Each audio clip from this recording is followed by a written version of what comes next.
ఇవి విదేశీయురాలు శివభక్తురాలు పాపం మన కాళహస్తి దేవాలయంకి వచ్చి అక్కడ ఉండే పరిస్థితులు పొందిపోయింది. ఆమె ఒక ట్వీట్ పెట్టుకున్నది. అది చదువుతాను, చాలా చాలా ఇంపార్టెంట్. ఆమె ఏం చెప్పిందంటే పాపం,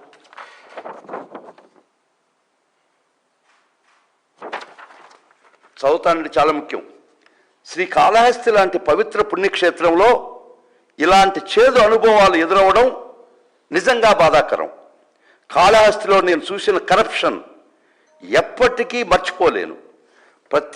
ప్రతి ఒక్కళ్ళు చెయ్యి చాచడమే. ఎందుకు అంతగా 50-100 అడుగుతున్నారో అర్థం కాలేదు. గుడిలో వాళ్ళని ఎవరు నియమించారు? జీతాలు రావా? గుడిలో కూడా ఇలా చేస్తారా? చేయవచ్చా? భక్తురాలు చివరికి గుడిలోనూ అవినీతేనా? ఇది ఆమె పెట్టినటువంటి ట్వీట్. ఇది ఆమె చేసినటువంటి అపరాధం. ఇది ఆమె చేసినటువంటి ప్రభుత్వ వ్యతిరేక చర్య. ఇంకా ఈ న్యూస్ మీ చెవులకు అందితే ప్రభుత్వం ఉండేవారు దీనికి తగు చర్యలు తీసుకొని ఇటువంటి జరగడాన్ని ఆపేయాల్సిన బాధ్యత మీ మీద ఉంటే ఆమె మీద కేస్ ఒక నిజం మాట్లాడడానికి, ఒక అవినీతి, ఒక దేవాలయంలో, పవిత్రమైనటువంటి ఒక దేవాలయంలో జరిగే అక్రమాలు, అన్యాయాలు, లంచగొండితనాన్ని ఒక్క మాట తన మనసులో మాట వ్యక్తపరిచిన దానికి కేస్ అగెన్స్ట్ హర్. ఇంతకన్నా దుర్మార్గమైనటువంటి అటోక్రటిక్ పాలన ఈ దేశంలో ఎక్కడైనా చూసామా? ఏ రాష్ట్రంలో చూసామా? ఈ రాష్ట్రంలో అంతకుముందే అన్నాడు ఎప్పుడైనా చూసామా? ఇంతకన్నా దుర్మార్గం ఉందా? ఇమ్మీడియట్గా పోలీస్ ఆఫీసర్, ఆయన పేరు తెలియదు, from inspector of police Srikalahasti 1 town Tirupati district, ఇమ్మీడియట్గా ఎక్స్ కార్పొరేషన్కి ఒక లెటర్. అది చాలా అభ్యంతరకరం. ఒక రూలింగ్ పార్టీకి చాలా ఇబ్బందికరం. అది అంటే లంచాలు తీసుకుంటున్నారు గుడిలో అని చెప్పిన దానికి, ప్రజల దృష్టికి తీసుకొచ్చిన దానికి యాక్చువల్గా ఈ ప్రభుత్వం తల దించుకోవాల్సిన పరిస్థితి, మీకై మీరు దాన్ని కరెక్ట్ చేయాల్సిన పరిస్థితి పోయి కేస్. ఇమ్మీడియట్గా ఆయన రంగంలో దిగుతాడు ఆయన ఇన్స్పెక్టర్ ఆఫ్ పోలీస్ కాళహస్తి. వారు రాస్తారు క్రైమ్ నెంబర్ 34/26 కేసు రిజిస్టర్ చేస్తారు. ఇంతకన్నా పడిపోయినటువంటి దిగజారినటువంటి ప్రజాస్వామ్య ఈ దేశంలో ఎక్కడైనా చూస్తున్నావా? ఒక విదేశీ భక్తురాలు తన ఆవేదన, తను చూసినటువంటి ఒక లంచగుండితనాన్ని ప్రజల దృష్టికి తీసుకొచ్చి తద్వారా గవర్నమెంట్ దృష్టికి తీసుకొస్తే case crime number 34/2026 of BNS 298, 299, 353, 353 Kalahasti 1 town PS. ఇది అంకించండి వాడు. దీన్ని బట్టే వద్దు 3 కోతుల్లో ఒకటి, నిజం మాట్లాడబాకు, నోరు పాపం మాట్లాడింది. ఆ ప్రావర్బల్ మంకీ చెప్పినటువంటి నిజం మాట్లాడింది. ఆమె చెడు మాట్లాడకూడదు అని చెప్పింది ఆ ప్రావర్బల్ మంకీలో. ఈ నిజం మాట్లాడింది. ఈ విధంగా ఈ కూటమి ప్రభుత్వం రాజ్యం వెళ్తుందంటే where we are taking the democracy to. ఈ రాష్ట్రాన్ని ఏ విధంగా రావణ కాష్టం ఏం చేయదలుచుకున్నారు మీరు? ప్రజాస్వామ్య ముసుగులో ఎన్నికైనటువంటి మీరు, రకరకాల విన్యాసాల ద్వారా ఎన్నికైనటువంటి మీరు, ఈ కూటమి ప్రభుత్వం రాష్ట్రాన్ని ఎక్కడ తీసుకుపోదలుచుకున్నారు? ఈ రాష్ట్రంలో బ్రతికే ప్రతి ఒక్కటి స్వేచ్ఛ, భావ స్వేచ్ఛ హక్కు మీరు ఇంత దారుణంగా హరిస్తున్నారంటే ఏం చేయాలా? సామాన్య మనోడు ఏం చేస్తాం చెప్పండి? ప్రజలారా మీరే పరిష్కారం కనుక్కోండి. మళ్ళీ ఇంకొకటి చెప్తానండి. మార్జినలైజేషన్ ఆఫ్ మీడియా అని చెప్పాను కదా మీకు ఇందాక. ఈ అటోక్రాటిక్ సిస్టంలో ఈ అటోక్రాట్స్ అంటే నియంత్రులు, వాళ్ళు 3-4 విధాలుగా ఈ విధంగా ప్రవర్తిస్తారు. ఒకటి, it is called toxic polarization, populistic framing, వారిని గురించి గొప్పగా చెప్పుకోవడం, మార్జినలైజేషన్, దెన్ మీడియా కంట్రోల్. ఈ విషయం, ఈ వార్త ఏ పత్రికలో రాదు. అవి ఒక మెగాఫోన్ పెట్టుకొని బైక్లో అరిస్తే ఇమీడియట్గా అరెస్ట్ చేస్తారు. అవి ఎక్కడ ఈ ప్రజల దృష్టికి తీసుకురావాలి? ఈ అన్యాయాన్ని ఎట్టక్కరు, ఈ లంచగొండితనాన్ని అట్లీస్ట్ వాళ్ళకు కొంత భయం అన్నా ఉండాలి కదా. ఏ మీడియాలో కూడా రాదు.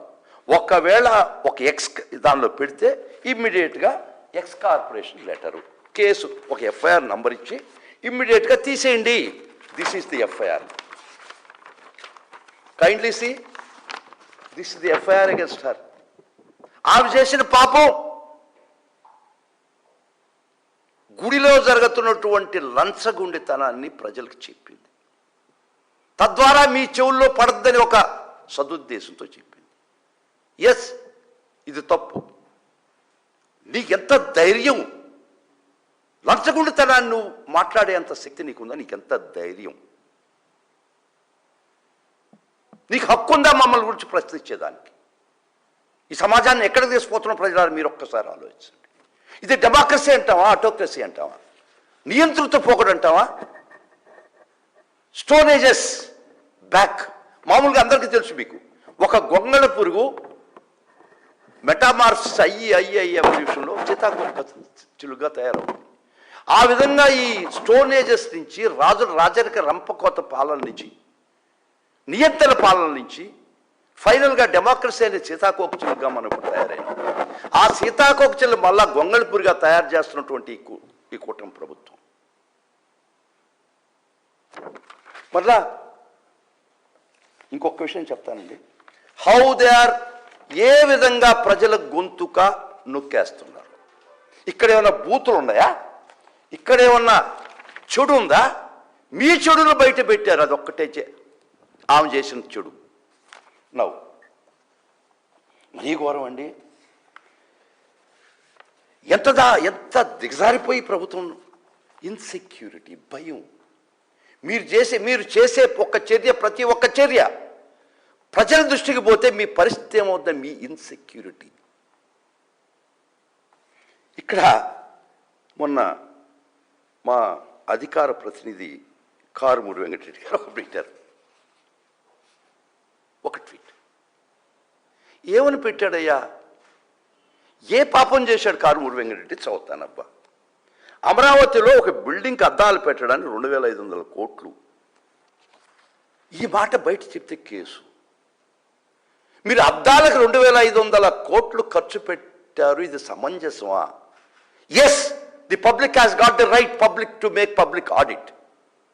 మీ విచ్చలవిడి ఖర్చులు ప్రజలు ట్యాక్స్ పెయిడ్ మనీ, అది వాళ్ళకి అడిగేదానికి హక్కు ఉంది. Likewise treat was put. అద్దాలకు 2500 కోట్లు ఖర్చు పెడతారా? ఈ దారుణటువంటి ఆర్థిక పరిస్థితుల్లో ఈ రాష్ట్రం కొట్టుమిట్టాడుతుంటే అని అడిగిన దానికి case. Yes, we got the right of public audit. ఈ రాష్ట్రంలో ప్రతి ఒక్క పౌరుడికి వీళ్ళు పెట్టే జమా ఖర్చులు అడిగేదానికి హక్కు ఉంది. 2500 కోట్లు అద్దాలుగా పెడతారన్న దానికి కేస్. వెంకటరెడ్డి మీద కారు మబ్బులకి అయిపోయింది ఇమీడియట్. వెంకటరెడ్డి మీద కారు మబ్బులు కప్పిపోయినాయి. తర్వాత ఏం చేశారు? మళ్ళా జగనన్న కనెక్ట్స్ అనేది మా వైఎస్ఆర్సీపీ పార్టీ ప్లాట్ఫామ్, దాని మీద ఇంకో మరీ విచిత్రం అండి. ఈ వార్త ఎక్కడ పబ్లిష్ అయింది? ఈనాడు పేపర్లో. ఐకానిక్ భవనానికి అమర్చే గ్లాస్ పలకలు సుమారు 2500 కోట్లు. వెంకటరెడ్డి చెప్పింది కాదు ఇది. ఇది ఈనాడు. ఒకసారి చూడండి, ఈనాడులో పబ్లిష్ అయినటువంటి ఫోటో. ఇది బయట పెట్టింది మీ paper.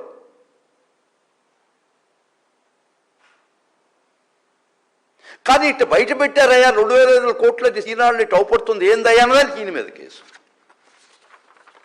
Kindly see, this had been publish. ఇది ఈనాడులో పబ్లిష్ అయినటువంటి ఫోటో. పాపం ఏంటంటే గాజు పలకలకు 2500 కోట్లు పెడతారు.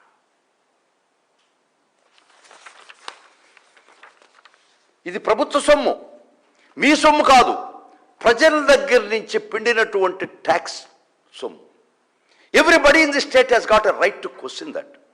అది మీరు ఫాలో అవుతారా, ఫాలో కారా, అది మీ విచక్షణ. ప్రజా వ్యతిరేకత మూటగట్టుకుంటారు, అది ఒక రోజుకు బద్దలవుద్ది. కానీ ఎందుకు మీరు ఇంత దుర్మార్గంగా వీటిని ఆపుతున్నారంటే